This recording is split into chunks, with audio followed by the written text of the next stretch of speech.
Marie-Chloé. J'espère que vous allez tous très bien. Ici c'est le podcast sur l'envers et je vous propose de partir tout de suite sur un nouvel épisode. Ça fait un petit bout de temps que je suis pas venue, à peu près 2 mois à cause du déménagement. Donc on a un nouvel environnement, donc on va voir, comme j'espère qu'on n'entendra pas trop la route. Enfin bref, on va voir ça. J'ai pas énormément de projets finis à vous montrer, mais quand même des petites discussions tricot, couture, et puis je vais vous parler un petit peu de souvenirs de vacances. Voilà. Je commence par le tricot finalement parce que c'est ce qui a peut-être le moins de, ce qui sera le plus rapide, parce que j'ai 2 projets finis. En fait, je vous en avais parlé la dernière fois. Je vais vous parler de ces deux pulls en fait que j'ai tricoté avec la laine que j'ai ramenée de mes vacances en Lettonie l'été dernier. Il faut savoir que la Lettonie, comme les 3 pays baltes en fait, la Lettonie est, au niveau du tourisme en fait, ils mettent beaucoup en avant la tradition de tricot. Et du coup, ça fait partie des choses qui m'ont fait un peu choisir ce pays. Parce que ce qui est très connu en Lettonie, c'est la mitaine lettonne. Vous savez, qui est en forme de triangle comme ça. Et il y a des motifs un petit peu spécifiques. Alors en fait, la tradition, c'était que les jeunes femmes, tout simplement tricotent des mitaines avant leur mariage. Et le trousseau était essentiellement constitué de mitaines en laine. Mais voilà, le pays est aussi connu pour le lin, donc avec une grosse tradition de tissage et tout simplement de confection de vêtements. Donc il y a, voilà, si vous aimez la couture et le tricot, il y a pas mal de choses à faire et à voir en fait là-bas. Et en plus, la laine qui est proposée, c'est vraiment de la laine non superwash qui est issue de troupeaux locaux et de races locales qui sont généralement des moutons noirs et blancs, donc avec des jolies couleurs naturelles qui vont de lait cru au noir, en passant par plein de variations de gris, et c'est vraiment très sympa. Donc le premier projet que je viens de terminer, en fait, c'est le pull. C'est le pull qui s'appelle Big in Japan Sweater de Catherine Schneider. Donc en fait, elle avait sorti il y a 1 an à peu près, l'été dernier il me semble, une version sans manches qui était tricotée un peu dans un lin ou un coton très fluide, beaucoup plus fin, qui était un haut plutôt léger pour l'été. Et puis comme ce patron a eu pas mal de succès, elle en a fait aussi une version pull. Et moi je cherchais, donc j'avais acheté la laine en Lettonie, 3 écheveaux de cette laine d'un superbe rouge. Je trouve que c'est un rouge qui tire un petit peu sur le bordeaux, mais sans aller sur le violet, donc c'est pile le genre de rouge que j'aime beaucoup. Et en fait j'en ai pas dans ma garde-robe de ces couleurs-là, même de rouge j'en ai pas beaucoup alors que j'aime bien. Donc voilà, j'ai décidé de l'acheter et j'ai cherché pendant un petit bout de temps un modèle qui conviendrait.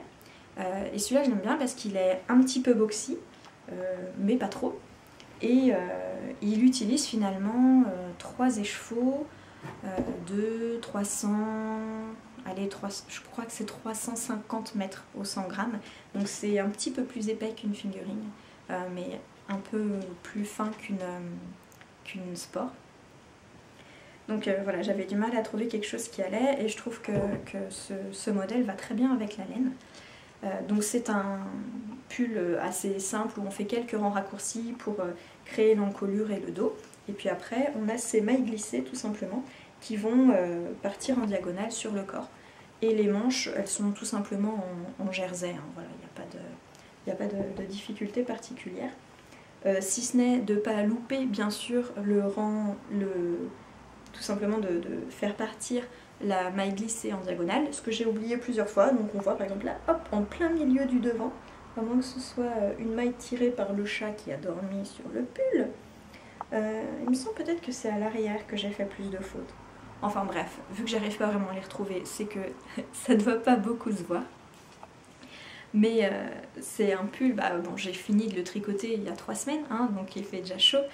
J'ai pas eu l'occasion de le porter, mais j'ai vraiment hâte de le porter. Vous voyez, si je le mets devant moi comme ça, il arrive, ma taille est ici, donc il est un petit peu court, mais voilà, avec un débardeur en dessous, il sera très bien. La seule modification que j'ai faite, c'est tout simplement de ne pas resserrer l'encolure. J'aime bien les encolures un petit peu bateau, bien dégagées. Là, dans le patron, il préconisait de relever les mailles, de diminuer un petit peu et puis de faire un rabat un petit peu plus net. Mais là, cette largeur-là, je trouve qu'elle dégage bien le coup, ça me plaît beaucoup. Donc je vais la garder comme ça, en tout cas pendant l'été. Et je verrai au fur et à mesure, quand je la porterai cet hiver, si ça me plaît peut-être, s'il faut que je reprenne le col. Et ensuite, le deuxième pull que j'ai tricoté, c'est une autre marque de laine Layton, c'est la marque Tines, T-I-N-E-S. Et en fait, c'est une marque qui vend à la fois de la laine, mais qui aussi achète des tricots faits par des personnes âgées, en fait, des grands-mères Layton, et qui les revend en fait dans son magasin. Et en magasin, il y avait un modèle d'exposition qui était magnifique, dans ce coloris en fait gris naturel, donc c'est en fait de la laine blanche et de la laine noire mélangée. Et c'était un manteau, c'était une forme de manteau, mais c'était assez fin parce que là pareil on est sur une fingering un petit peu épaisse de 370 mètres au 100 grammes. Et j'avais trouvé que ce coloris était super beau, très élégant en fait. Et du coup j'ai voulu l'acheter. Alors, je crois que ce pull est sans doute le pull le moins cher de ma garde-robe, parce que cette laine coûte 2,30 € les 100 grammes. Voilà. Donc elle se trouve aussi sur internet. Et là, j'ai donc utilisé 3 pelotes pour mon pull. Donc j'ai un pull à 6,90 €. Voilà. Je crois que c'est difficile de battre ce prix-là. Étonnamment, la laine est sèche, mais alors par contre, elle pique pas du tout. Elle est moelleuse, elle tient super chaud. Ce pull-là, je l'ai fini en hiver et je l'ai beaucoup porté. Parce que je trouve que ce gris-là est vraiment beau, il est assez élégant pour être porté au bureau. Mais la coupe du pull, qui est pareil, un petit peu large, avec des emmanchures qui descendent un peu plus bas, elle est hyper confortable à mettre quand on a un petit coup de froid le soir ou alors le week-end et si on veut traîner à la maison. Il est aussi très sobre en fait et très relax. Le modèle que j'ai tricoté, c'est le pull Sandalwood, donc bois de santal, de Vera Välimäki. C'est un pull tout simple, avec un joli détail de raglan. Et simplement, il y a des petits trous en bas et des petits trous au niveau des manches. Voilà. Donc absolument aucune difficulté technique. Et puis je trouve que ce patron est une super base pour être personnalisé et réutilisé après. Parce que d'une part déjà, si vous ne voulez pas faire les trous, bah, vous ne les faites pas, hein, vous continuez à tricoter normalement ce rang-là. Mais après, voilà, vous pouvez ajouter des rayures. Vous pouvez facilement ajouter une bande de yoke ou de motifs si vous voulez essayer. Enfin, c'est vraiment très facile à personnaliser pour ajouter des petits détails. À mon avis, il n'y aurait vraiment aucun souci. On a toujours les jolis côtes torse que j'aime tant. C'est vraiment toujours ce qui me fait craquer sur les modèles. Et ce modèle, je trouve, ce qui me plaît beaucoup, c'est que Vera Välimäki l'a designé avec une laine non superwash. Et on voit bien, je trouve, que ce modèle est prévu pour être tricoté avec une laine non superwash. C'est-à-dire qu'on a exactement le même tombé quand on le tricote voilà, avec cette laine-là que ce qui est prévu. Et on a notamment, pour avoir un effet boxy, on n'a pas un nombre de mailles aussi important qu'une laine superwash. Parce qu'une laine superwash, elle va vous donner un drapé un petit peu plus important, et donc on peut rajouter 10-15 mailles et on a un bel effet drapé sur le corps. Alors que si on garde autant de mailles avec une laine non superwash, on a vite un effet un petit peu cartonneux, un poil plus rigide, qui est moins joli et moins adapté en fait. Alors que là, voilà, le fait que dès le départ il ait été conçu dans une laine non superwash, on a tout de suite le bon nombre de mailles pour avoir cet effet un petit peu plus large, un peu boxy, mais sans avoir le côté un peu trop engoncé en fait d'un pull qui aura été créé avec une laine superwash. Voilà, bon, c'est un modèle qui m'a beaucoup plu. Ce qui est un peu marrant, c'est qu'elle l'a aussi sorti sous un autre nom, sans les trop trous, mais bon, je vois pas trop l'intérêt de sortir un patron différent avec juste, voilà, en gros une ligne en moins hein, dans les emmanchures et une ligne en moins en bas. Mais bon, voilà, c'est comme vous voulez. Mais c'est un patron qui est vraiment sympa et au niveau de... Comme il n'est pas difficile techniquement, si vous voulez faire un premier patron en rond et un premier patron en anglais, il est à mon avis tout à fait accessible pour se lancer. Donc voilà, puis il est très clair et très détaillé, donc vraiment il est assez agréable à tricoter. Et on m'a déjà commandé ce pull pour Noël, voilà, par plusieurs personnes, parce que c'est vrai qu'il est très sympa. Donc il va sans doute revenir sur mes aiguilles assez rapidement. En ce moment, j'ai un projet en cours qui est un débardeur. C'est le débardeur Del Sol. Alors, où est-ce que je l'ai mis celui-là? Voilà. Je le tricote dans la Soft Silk de Bességarn que j'avais acheté au Festival Knit It. J'en avais acheté qu'un seul écheveau. Parce que c'est un débardeur qui est prévu pour être assez court, et puis moi je vais le rallonger avec une autre laine de mon stage que j'ai pas encore choisi, pour créer un petit effet contrastant pour les 2-3 cm que je veux lui rajouter. Donc on commence par faire les bretelles. Après on fait le décolleté, ça c'est le décolleté dos pour moi, que je veux faire en rond, et devant il y aura un décolleté en V.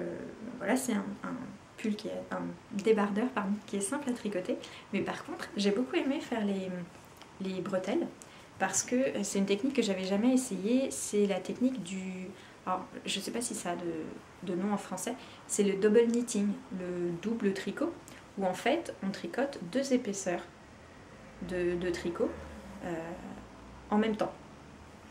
Et j'avais déjà entendu parler de cette technique sur des podcasts anglophones et ça m'avait l'air compliqué. Et finalement, c'est très simple. C'est assez intuitif et le tricot est assez facile à lire. Donc finalement, une fois qu'on a commencé, qu'on a mis en place les mailles et les 2 rangs qu'on tricote en même temps, on arrive bien à voir comment on monte. Ça se fait assez rapidement et j'ai trouvé ça vraiment, vraiment rigolo. Et en plus, je trouve que c'est une technique assez sympa à garder sous le coude, notamment si on veut, vous savez, si on veut faire des gilets avec une ceinture par exemple, et ben ça nous permet d'avoir quelque chose en jersey qui ne roulotte pas du tout. Donc ça, ouais, je trouve que c'est vraiment intéressant. Ou si on veut faire par exemple tout simplement des bandeaux pour l'hiver ou des petits nœuds, des petites décorations, ça fait des très belles finitions voilà, sur les côtés, sur le devant. Et c'est une technique que je suis super contente d'avoir essayée parce que finalement c'est vraiment hyper simple. Et puis la couleur de la soie, je la trouve toujours aussi sympa. J'ai hâte de le porter pour voir un peu ce que ça donne la bourrette de soie. C'est effectivement très doux et très agréable, mais je sais pas, ouais, j'ai hâte de voir ce que ça donne, si c'est léger, chaud, si c'est doux ou pas, si c'est fluide, voilà. Je suis très curieuse du rendu une fois que le débardeur sera fini. Donc, bon, après c'est mon projet un peu tranquillou, hein, voilà, mais j'ai envie de le terminer en fait, tout simplement pour voilà, voir ce que rend la bourrette de soie une fois portée. Mais en tout cas c'est très agréable, c'est léger en fait, le fil est un petit peu épais mais pourtant c'est léger et ça n'a pas l'air de tenir trop chaud, donc on va voir un petit peu ce que ça donne. Je vous parlerai de ça la prochaine fois, j'espère. Allez, on va passer à la partie couture, hein, parce que c'est, bah voilà, avec l'été forcément c'était un petit peu plus facile de coudre, même si j'ai eu du mal à m'y remettre parce que voilà, j'ai du mal à installer mon coin couture chez moi de manière assez ergonomique et pratique pour coudre. Mais en fait j'ai eu envie d'acheter plein de patrons enfin plein, j'en ai acheté 4, mais pour moi c'est énorme. Et j'ai toujours des coupons de tissu qui attendent d'être cousus dans mon meuble à couture qui est juste à côté là. Et vraiment la semaine où il y a eu la canicule, bon, dans l'Oise c'était pas la canicule, on était qu'en alerte orange, donc déjà moi j'étais bien contente d'être dans le nord quand je voyais les températures que tout le monde avait dans le sud ou à Lyon là où j'étais avant, c'était, enfin ça devait être insupportable.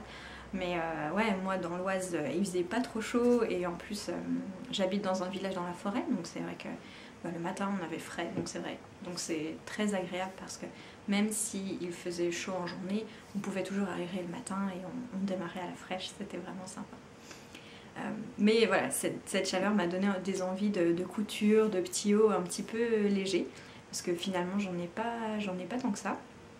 J'ai bien tout jeté en fait, ou donné les choses que je mettais plus au moment de mon déménagement, en me disant bah les hauts qu'il me faut, je me les ferai en cousette. Sauf que du coup je m'étais encore rien cousu, donc j'avais 3 t-shirts pour les températures au-dessus de 30 degrés, donc il a fallu que je me couse un petit peu des choses. Le tout dernier projet que je viens de terminer, bah, je le porte, et c'est la deuxième fois que je fais ce modèle. Donc il s'agit du patron Madrilène de M comme Marie. C'est un patron que j'ai cousu assez rapidement une fois que je me suis mise à coudre. J'aime bien parce que il est pas trop difficile, mais en même temps il apprend à coudre un pied de colle, un col, une patte de boutonnage. Et surtout il se fait dans 1 mètre de tissu. Donc je l'ai cousu en double exemplaire dans des tissus Liberty que j'avais achetés. Donc celui-là, le vert, je l'aime tellement fort. Et ce tissu Liberty, je le retrouve nulle part. Mais si je le retrouvais, je l'achèterais à nouveau parce que je trouve qu'il est très beau et très original. Et il change un petit peu du style habituel de Liberty en fait. Voilà, il est léger et pas trop fluide non plus. Et c'est voilà, c'est pas du tout le même style que celui-là, mais c'est quand même 2 styles voilà, très estivaux. Le modèle, donc vous voyez, c'est une chemise un petit peu arrondie. On peut la rallonger en robe si on veut. Et puis elle est froncée en fait au niveau du dos et un petit peu là sur les devants. Donc ce qui fait que sur le bas, on a vraiment, vous voyez, quand je le porte, je sais pas si ça va tenir. Quand je le porte, vous voyez, il est large, il colle pas, il tient pas du tout trop chaud. Vous voyez, ma taille, elle est là, hein, mais du coup, il est bien large. Il descend bien. Il est avec un petit short, il est trop beau. Enfin, c'est la deuxième version que je me fais et je pense que je vais en refaire d'autres. Surtout, voilà, avec 1 mètre de tissu, c'est vrai que moi j'aime bien, ça permet de m'acheter des tissus un petit peu plus chers avec lesquels voilà, je ne me ferai pas des robes qui nécessitent 3 mètres parce que ça ne rentrerait pas dans mon budget. Mais là ça fait un petit top hyper sympa que je remets d'une année à l'autre l'été et voilà, je les aime beaucoup. En technique, oui, voilà, il n'y a rien de très particulier. J'aime bien la manière dont l'installation des pattes de boutonnage est expliquée par Marie. Les miennes ne sont pas encore parfaites parce que j'arrive pas tout à fait à bien les superposer, à coudre les boutons et les boutonnières au même endroit, donc je pense que c'est pas hyper régulier. Mais bon, ça va très bien. Et puis les emmanchures sont faites avec du biais, donc voilà, je fais le biais moi-même en fait dans le tissu. Il n'y en a besoin que d'1,50 m, donc ça va très bien. Donc je fais la taille M et elle rentre dans 1 mètre de tissu. Peut-être que la taille elle rentrerait également dans 1 mètre de tissu. Après, malheureusement, donc ça s'arrête au 44, donc il y a la taille, alors elle appelle ça LL, je ne sais pas si c'est XL ou pas, mais voilà, en tout cas, oui, a priori pour elle, un tissu de 140 cm de large vous permet de faire les tailles S, donc 36 à 44, dans 1 mètre de tissu. Bon. À voir pour les tailles au-dessus, en sachant que il y a quand même de la place, il y a de la marge, hein, donc vous pouvez essayer si vous êtes Par exemple sur du 46, essayez peut-être de faire le 44, voir si ça va, si c'est pas trop serré, c'est peut-être faisable. Bon, après, je m'y connais pas trop en personnalisation des patrons, donc je veux rien vous promettre, mais ça peut être à tester, quoi. Voilà. Donc c'est un patron que j'adore, que je referai sans doute sûrement, qui est pas très long à faire finalement, en sachant qu'il faut quand même bien faire attention à l'endroit et à l'envers, parce qu'alors sur les Liberty comme ça, où en fait il n'y a pas trop de différence entre l'endroit et l'envers, où ça se voit que de loin, à chaque fois je dois découdre, recoudre parce que je me trompe et que j'avais notamment cousu un des pans avant à l'envers, donc ça allait pas du tout, enfin bref. C'est assez folklorique, mais bon, voilà, c'est assez... j'aime beaucoup. Donc sur ce modèle-là, avec ce Liberty, j'ai utilisé des petits boutons en bois, tout simple, en 12 mm, que j'aime bien. Je trouve qu'ils cassent un petit peu le côté très fleuri. En fait, je voulais pas des boutons qui se fondent dans le motif, mais plutôt des boutons qui sont mis en valeur par le motif. Et dans cette version-là, la première que j'ai faite, j'ai utilisé des boutons qui me sont très très chers. Je suis super contente de les avoir utilisés. C'est des boutons qui viennent, des boutons en porcelaine blanche. Et ils viennent en fait de la boîte à boutons de mon arrière-grand-mère. Alors je sais pas si vous avez ça aussi dans vos familles, mais je l'ai déjà vu plusieurs fois dans des vides-greniers, des gens qui avaient une de leurs grand-mères ou arrière-grand-mère qui était décédée et qui vendaient la boîte à boutons. Donc je suppose que oui, au début des années 1900, quand on faisait ses vêtements, on gardait un peu tous les boutons et on récupérait les boutons des vêtements qui étaient abîmés et qu'on devait refaire. Et donc j'ai récupéré cette boîte à boutons de mon arrière-grand-mère qui est énorme et qui a des très jolis boutons anciens, de très bonne qualité. Vous voyez ces boutons en porcelaine blanc. J'ai à peine mis un petit peu de vinaigre dessus pour les polir et dire d'effacer un petit peu la crasse qui se met avec le temps, mais sinon ils sont super jolis et ils résistent bien. J'avais peur que la porcelaine se casse s'il y avait des chocs en fait sur du verre ou des choses comme ça, et jusqu'ici tout va bien, donc je suis super contente. Voilà, donc le chemisier madrilène en Liberty ou pas, il n'y a pas besoin, enfin voilà, vous pouvez le faire en viscose par exemple, mais là c'est de coton et ça va très bien. Je trouve que c'est très joli d'avoir ça renforce le côté un peu vaporeux en fait, de ne pas avoir un tissu trop fluide, et surtout en été c'est super agréable parce que du coup il y a l'air qui circule dans le décolleté, les bras, devant, derrière, enfin c'est un modèle absolument génial. Et finalement je voulais aussi vous parler d'un autre modèle que j'ai cousu cet été, mais je suis en train d'en coudre une deuxième version et je l'aime aussi beaucoup. C'est le patron Gilly alors c'est Ready to Sew, c'est une marque de patron de couture française qui est très connue surtout pour la robe combinaison de jazz où il y a des multiples variations que j'ai déjà fait, d'ailleurs il faudra que je vous la montre. Mais là donc c'est le top Gilly que j'ai cousu dans ce tissu absolument magnifique en coton que j'avais acheté chez Atelier Moondust dans les soldes de l'été dernier. Et franchement voilà, je vous l'avais montré sur le sac à dos que j'avais fait au dernier podcast. Mais voilà, elle a une collection de tissus indiens qui sont tous trop beaux. Et celui-là, je le trouve vraiment magnifique.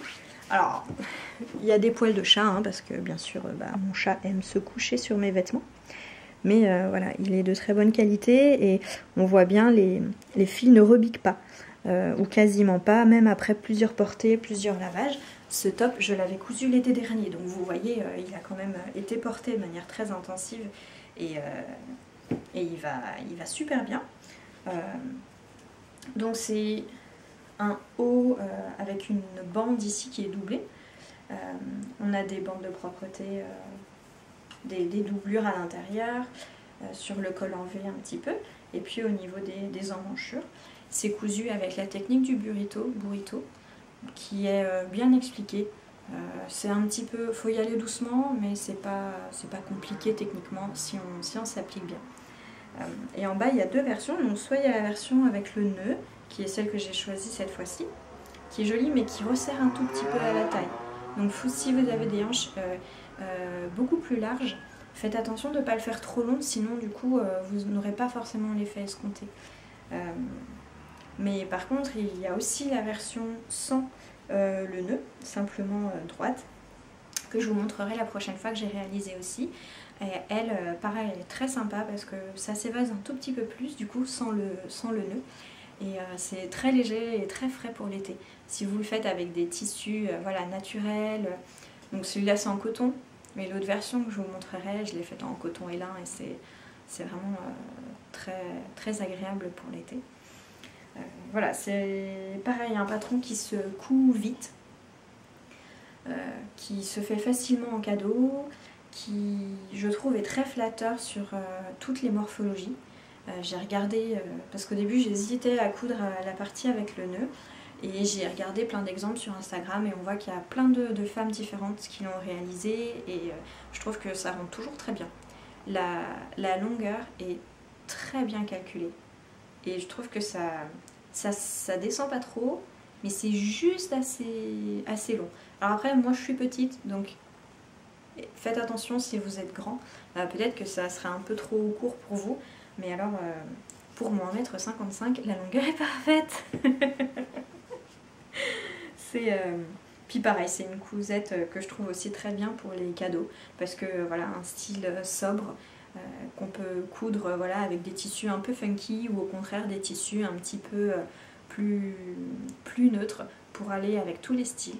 Donc c'est un très beau patron. Donc je suis en train de finir ma deuxième version et pareil, il rentre aussi dans 1 mètre de tissu, donc voilà, ça fait partie des petits modèles où quand je vois un tissu qui me plaît mais qui est trop cher pour en commander 3 mètres, je me dis bon, est-ce que j'en fais un top Gilly ou un chemisier madrilène? Maintenant il faut que j'essaye d'étendre un petit peu mes tops qui rentrent dans 1 mètre de tissu pour pas non plus me retrouver avec 5 fois ou 10 fois le même modèle, quoique je les porte tellement que je sais pas si ce serait vraiment un problème en fait. Mais bon, on verra pour les prochaines fois. Et du coup voilà, je suis vraiment remotivée pour la couture parce que j'ai eu envie d'acheter plusieurs patrons. Tout d'abord sur Instagram, je suis le compte Vente Patron Couture qui existe depuis un petit bout de temps et c'est vrai que je regarde un petit peu des fois il y a des patrons, j'hésite un peu à acheter neuf, des choses comme ça. Ou alors que je n'arrive pas à trouver tout simplement en format pochette. Donc j'attends de voir s'ils sortent sur ce compte Instagram. Et c'est comme ça que j'ai réussi à avoir la blouse Zéphyr d'atelier Scamit. C'est une blouse qui est assez simple, qui a un joli décolleté en V et qui a une taille un peu plus basse que la taille empire et qui après s'évase. Et pareil, elle existe en variation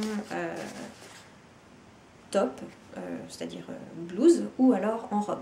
En robe, je sais pas si je le ferai parce que pour le coup ça fait vraiment évasé et tente, mais par contre en top j'ai bien envie de le tester, peut-être en double gaze, sur l'un des, je sais plus si c'est dans le modèle de présentation de la marque ou si c'est un modèle que j'ai vu passer sur Instagram, mais alors en double gaze il a l'air super confortable en fait et très léger. Et pourquoi pas l'essayer soit avec des manches courtes, soit sans manches. En fait, faut que je vois. Mais je me dis que voilà, l'été, moi j'aime bien, vous l'aurez deviné, hein, les tops un petit peu larges et aérés. Donc je me dis que celui-là pourrait être sympa. Et puis avec du coup la variation manche longue, on peut aussi choisir des jolis tissus pour en faire une version hiver qui serait assez cool. Ensuite, c'était... Bah oui, en juin, il y avait pas mal de marques qui ont fait des petites promos, genre frais de port offert, des choses comme ça. Donc j'ai acheté chez Nanou la robe Mathilda. C'est une robe qu'elle a sortie il y a, je dirais, 4-5 mois déjà, en kit. C'est une robe très simple, un peu comme la plupart de ses patrons, c'est-à-dire très droite au niveau du buste. Un buste qui se termine, on va dire, au niveau de la taille et où après on a une jupe qui n'est pas très bouffante mais qui est un tout petit peu froncée. Et puis des manches qui peuvent se retourner en manche 3/4 ou pas. Il faut quand même 2 mètres de tissu pour faire la robe. Mais voilà, pareil, je trouve que pour l'été ça doit être vraiment agréable. Essayez d'en faire une version manche courte ou sans manche, pareil, ça doit être super sympa. Il faut savoir que moi j'aime beaucoup les patrons de Nano. Voilà, ça correspond bien à mon style, et puis ils sont simples à coudre, il n'y a pas besoin non plus de 5 mètres de tissu, voilà. Donc je les ai tous, à part une veste il me semble. Et puis là, ouais, à part une veste, je les ai tous.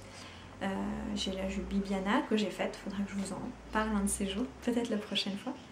Et j'ai aussi la robe Idoya et la robe Lilian. Voilà, et bien sûr la robe Nano que je vous avais présentée dans mon premier ou dans mon deuxième podcast. Bref, donc je suis vraiment fan et j'ai vu qu'elle va bientôt sortir une robe, donc c'est pour ça qu'il faut vite que je couse Mathilda pour pouvoir ensuite coudre la robe suivante qu'elle va sortir. Mais ça, je pense que ouais, je vais peut-être voir pendant les soldes si je trouve un tissu qui me plaît pour pouvoir la coudre. Parce que je suis pas sûre d'avoir quoi que ce soit dans mon stock qui puisse aller. J'ai pas beaucoup de tissu, de 2 mètres en fait de tissu, je vais voir. Et puis finalement, j'ai aussi acheté des patrons chez Maison Fauve. Donc j'avais déjà acheté un patron, la blouse Bloom de chez elle, qui est une blouse que j'ai mis en photo sur Instagram au moment de la canicule, qui est voilà, une chemise assez sympa avec un col V, et puis surtout il y a des petits emmanchures festonnées au niveau voilà, des épaules, et dans le dos aussi il y a un bas-volet festonné qui est super joli. Et j'ai acheté, je pense, sans doute ces 2 best-sellers à mon avis. La robe Leaf, que j'aimerais me faire à la fois en robe mais aussi en top, parce que je trouve que les deux sont vraiment très très beaux. Il faut donc 1,20 m pour le haut, ce qui n'est pas énorme. Et après pour la robe, il faut 2,60 m pour une longueur genou. La longueur mollet, je ne la fais pas parce que ça ne me va pas du tout. Donc j'ai vraiment hâte d'essayer celle-là. Et puis j'ai aussi pris le top Sirocco, qui est un joli top avec un haut décolleté. J'aime beaucoup les hauts décolletés. Et puis vous voyez les manches un petit peu retournées. Et ce que j'aime bien, c'est qu'il est vraiment joli dans toutes les versions que j'ai vues. Il est joli aussi bien dans du tissu jersey élastique que dans du tissu chaîne et trame. Donc pareil, c'est un patron que j'espère en tout cas pouvoir me faire dans plusieurs versions, dans plusieurs types de tissus. Ça devrait être vraiment sympa. Il faut 1,40 m de tissu pour le faire. Voilà, donc c'est pas encore trop énorme, ça va aller pour un t-shirt. Bon, ça commence à faire, mais c'est pas trop important. Je vais essayer de voir ce que j'ai dans mon stage pour faire, je pense peut-être la blouse Leaf. Bon, je sais pas trop, je vais voir ce qui me plaît. Je suis pas encore tout à fait décidée, mais j'ai une petite idée d'un tissu Magnolia que je destinais à une blouse miroir, mais bon, on verra. Enfin bref, toujours est-il que j'ai pas mal de projets couture. Mes vacances c'est que en août. Mais au moins je pars pas beaucoup, donc j'espère pouvoir me prendre un petit peu de temps pour coudre des choses. Et puis voilà, passer mes petits week-ends pour bien organiser mon coin couture et pouvoir me faire de plus en plus de projets confortablement. Voilà, c'est à peu près tout pour mes projets tricot couture. Donc c'était assez rapide, mais voilà, comme je vous disais, j'ai mis du temps à m'installer. Et puis ouais, je sais pas, bon, je sais pas, c'est normal, hein, mais même si le tricot et la couture ça a plutôt tendance à me relaxer et à me détendre, j'avais toute une période après le déménagement où j'avais l'impression de ne pas être assez détendue pour pouvoir tricoter. C'est un petit peu bizarre, mais ouais, je pensais trop à plein d'autres choses, et du coup je me mettais pas à tricoter, ni à coudre d'ailleurs. Et puis petit à petit l'envie est revenue, j'ai commencé à me poser un peu plus et à avoir envie de ce moment de détente de tricot canap, quoi. Voilà. Mais par contre, je voulais vous dire aussi que l'on se retrouvera au festival de l'Écheveau solidaire. Donc je suis bénévole en fait au festival pendant le samedi et le dimanche. Donc si les emplois du temps ne changent pas, normalement je serai à la billetterie le samedi après-midi, donc voilà, je vais devoir m'exercer à déchirer les petits tickets et à dire c'est par ici ou c'est par là, machin, puis à dire les toilettes c'est là-bas, voilà, mais aussi faire du calcul mental super rapide pour rendre la monnaie s'il faut. Et puis le dimanche, je suis plutôt le dimanche matin et début d'après-midi, et là je ne serai pas postée, en fait je donnerai un coup de main aux exposants, donc je serai sans doute plutôt en train de courir partout pour chercher le scotch, les punaises, la trousse de secours, si jamais, je sais pas, on se coupe avec de la laine. Donc voilà, j'aurai sans doute un beau t-shirt Écheveau solidaire avec Marie-Chloé écrit derrière, donc ce sera pas trop difficile de me trouver. Sauf s'il n'y a pas assez de caractère pour écrire Marie-Chloé, dans ce cas-là ce sera peut-être juste Marie-Claude, des choses comme ça. Bon. Mais voilà, n'hésitez pas à passer me faire un petit coucou parce que je sais pas si j'aurai le temps de me promener, mais bon, en tout cas, j'ai pas prévu d'aller à la soirée concert. Donc voilà, je verrai un petit peu ce que je fais le soir, j'ai pas encore vu. Je me suis pris un petit hôtel calme, tranquille, avec le gros buffet petit déjeuner le matin, le dimanche, parce que bon, c'est ça aussi les vacances. Mais je fais voilà, je fais l'aller-retour en voiture, je pars le samedi matin tôt et je rentre le dimanche en début d'après-midi. Donc si jamais il y a des personnes qui veulent faire du covoiturage, faut pas hésiter à me contacter. Pas trop sur YouTube parce que je reçois pas vraiment les notifications, mais par contre sur Ravelry ou sur Instagram on peut s'organiser ça. Donc je descends de l'Oise, Picardie. Je passe par l'est de la région parisienne, donc dans le 77. Donc je passe vers les gares RER de Torcy pour le RER A et de Pont-au-Combo pour le RER, oh, je crois que c'est le RER E. Hein. Et puis ensuite Sens, Melun, peut-être même Auxerre.